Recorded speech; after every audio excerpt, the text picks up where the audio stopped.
नमस्कार मंडळी, मी प्रणाली वाईरकर. आम्ही मालवणी या चॅनलवर मनापासून स्वागत आहे.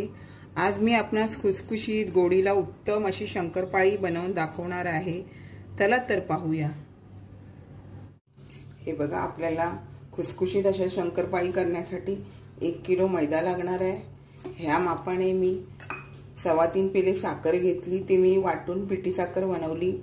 2.25 पेले मी रवा घेतला. हे 1.25 पेला मी वनस्पती गरम करून घेतलाय.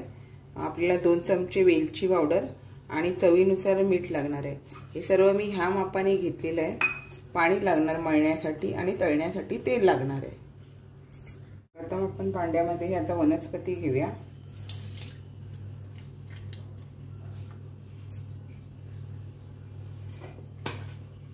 त्यामध्ये ही पिठी साखर घालून घेऊया.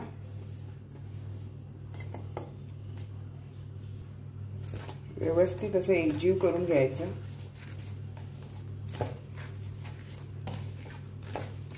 पिठी साखर आणि हे वनस्पती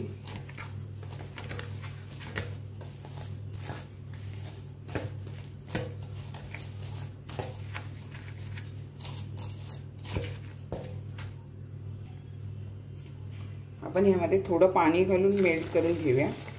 अगदी थोडं पाणी घालायचं आणि व्यवस्थित असं एकजीव करून घेऊया. हे बघा, यामध्ये अशी पिठी साखर व्यवस्थित अशी मेल्ट होते आणि गुठळ्या होत नाही आणि चकाकी पण किती आली आहे बघा. आता आपण ना ह्यामध्ये रवा घालून घेऊया. तो पण व्यवस्थित असा एकजीव करून घ्यायचा.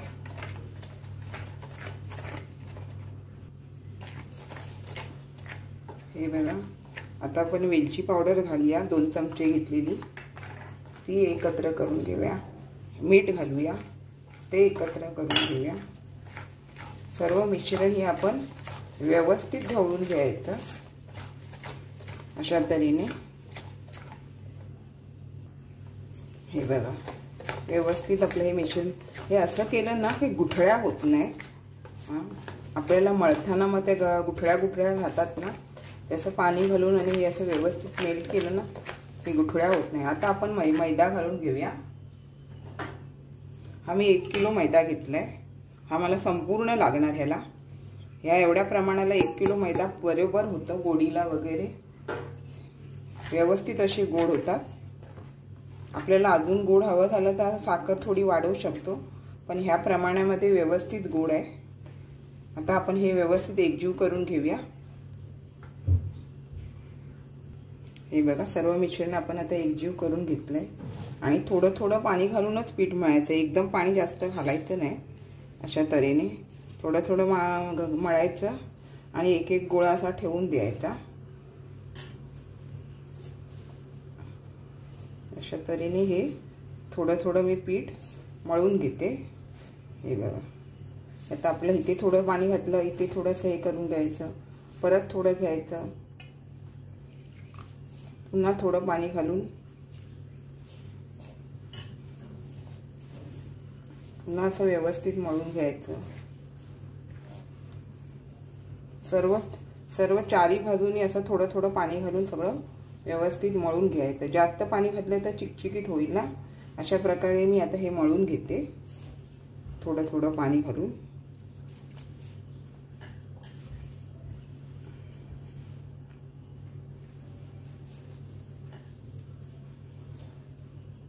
हे बघा, थोडं थोडं पाणी घातलं की अशा प्रकारे सर्व पीठ एकत्र होतं.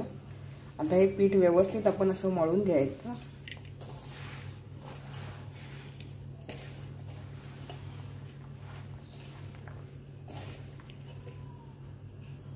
हे बघा, छान असं आपलं पीठ मळून झालं. आता आपण हे ना थोड्या वेळासाठी असंच ठेवायचं आणि नंतर अर्ध्या तासाने आपण शंकरपाळी करायला घ्यायची. हे बघा, आपलं पीठ आता व्यवस्थित असं आलंय. आता आपण हे छोटे छोटे गोळे घेऊन ह्याच्या पाती लाटून शंकरपाळ्या कापून घेऊया. हे बघा, अशा तऱ्हेने हे आपण असा छोटा गोळा घेऊन व्यवस्थित गोल करून आपण आता ह्या पाती लाटून घेऊया.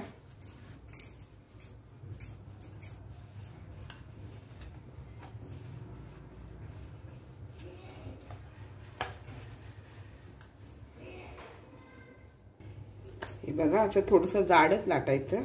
आता आपण हे शंकरपाळी कापून घेऊया।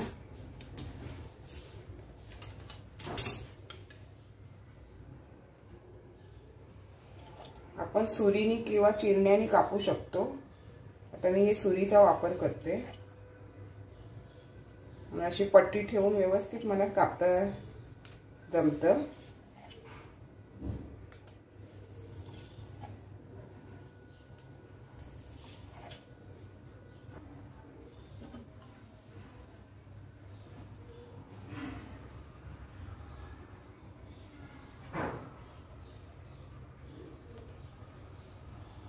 मोठी पाहिजे किती छोटी पाहिजे अशा आकारात आपल्याला ही कापता येते। हे बघा एक्स्ट्राचं असं सर्व काढून पुन्हा तो मळायला घ्यायचा। हे बघा अशा प्रकारे हे बघा ह्या एवढ्या जाडीच्या शंकरपाळ्या आल्या पाहिजे। अशा प्रकारे आपण कापून घेऊया। आता हे बघा अशा प्रकारे आपण आता कापून घेऊया। आपण ना असं पण करू शकतो घडीची शंकरपाळी, जेणेकरून ना लेयर्स येतात त्याला। अशा प्रकारे मग हे आपण लाटून घ्यायचं।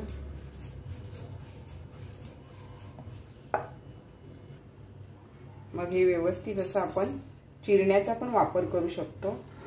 हे बघा सुरीचा वापर, चिरण्याचा वापर, व्यवस्थित आपल्याला असं चिरण्याने पण कापता येतं।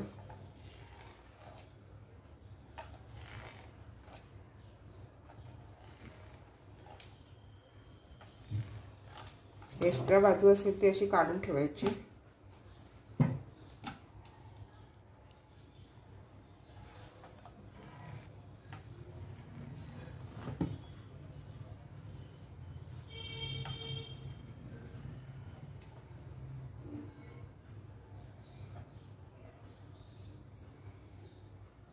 हे बघा अशा छान अशा आपल्या शंकरपाळ्या तयार होतात। चला आता मी अशा हे बघा अशा तऱ्हेने आपल्या या सर्व शंकरपाळ्या कापून झाल्या की आपण तळून घ्यायच्या। हे बघा असे व्यवस्थित असं एवढं जाड पाहिजे। आता आपण ह्या तळून घेऊया। हे बघा तेल तापल्यावरती आपण ह्या अशा अलगद तेलात सोडायच्या।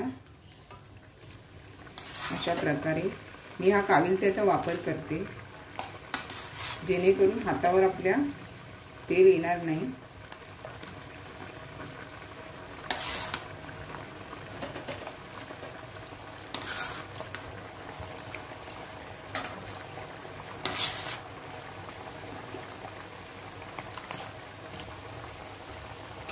जास्त गॅस फास्ट नाही ठेवायचा, नाहीतर शंकरपाळ्या आपल्या करपतील आणि आतून भाजल्या जाणार नाही। त्याच्यामुळे ना मध्यम आगीवरच ठेवायचं, फास्ट आणि स्लोच्या मध्ये। अशा करून ना आपण हे शंकरपाळी तळून घेऊया। हे बघा आपण गुलाबजाम कसे भाजतो मंद आगीवरती, त्याच प्रकारे हे शंकरपाळ्या भाजून घ्यायच्या। वेळ लागतो भाजायला, पण व्यवस्थित भाजले जातात। थोडं थोडंसं मध्ये हलवतच राहायचं।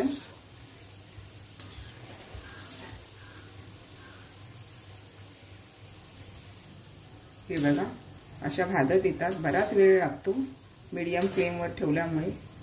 शंकरपाळी भाजणं महत्त्वाचं नाही, शंकरपाळीच्या पिठाचं प्रमाण आणि शंकरपाळीचं पीठ मळणं महत्त्वाचं आहे। भाजायला काय तसं व्यवस्थित आपण भाजू शकतो। आपल्याला खुसखुशीत अशा शंकरपाळ्या हव्या असतात ना, त्यासाठी प्रमाण योग्य घ्यायचं असतं। हे बघा व्यवस्थित अशा आपल्या शंकरपाळ्या भाजल्या आहेत। आता आपण ह्या चाळणीमध्ये काढून घ्यायच्या, जेणेकरून एक्स्ट्रा ऑइल असतं ना ते निघून जातं।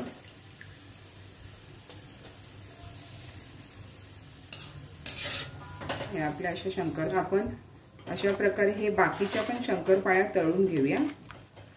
हे बघा अशा पद्धतीने घालायच्या। कालुत्याने घातलं का तसं आपल्या अंगावरती तेल वगैरे हातावर उडत नाही, त्यामुळे अशा प्रकारे हे सोडायच्या। मी मोठी कढईचा वापर करते ना, त्यामुळे व्यवस्थित आजूबाजूला तेल उडत नाही, इथे साईडला तेल उडतं. हे बघा, छान अशा आपल्या शंकरपाळ्या तयार झाल्या आहेत मंडळी, खुसखुशीत अशा. हे आता आपण सर्व काढून घेऊया.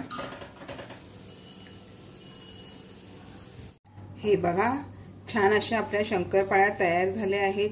चवीला उत्तम व गोडीला पण योग्य प्रमाणात अशा खुसखुशीत शंकरपाळ्या तयार झाल्या आहेत. अशाच अजून छान छान व्हिडिओ व रेसिपी सहित भेटत राहीन. माझ्या चॅनलला आपण लाईक, शेअर, सबस्क्राईब करायला विसरू नका.